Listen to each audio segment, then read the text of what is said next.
So the Trump administration has carried out its threats by imposing tariffs on Canadian and Quebec export.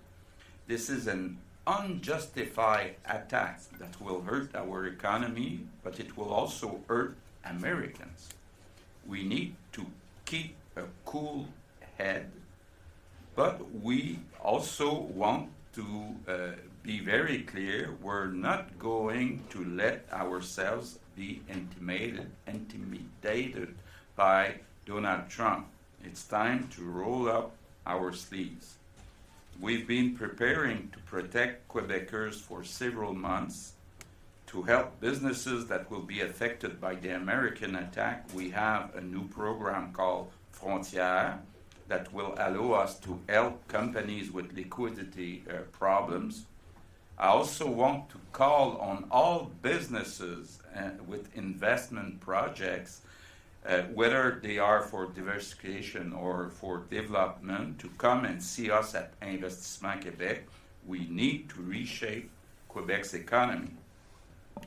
We will also respond to the attack by Trump administration. First, on the Canadian side, the federal government is imposing counter tariff on imports of American products, and we must not rule out anything for the future.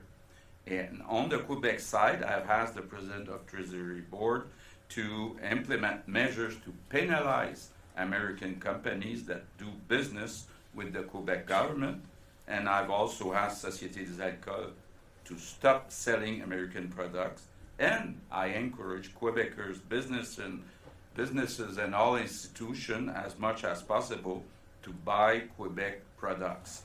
So to answer Mathieu, your direct question about electricity, when I say we must not rule out anything for the future, it includes what we can do or would do with electricity. It's not something we look short term.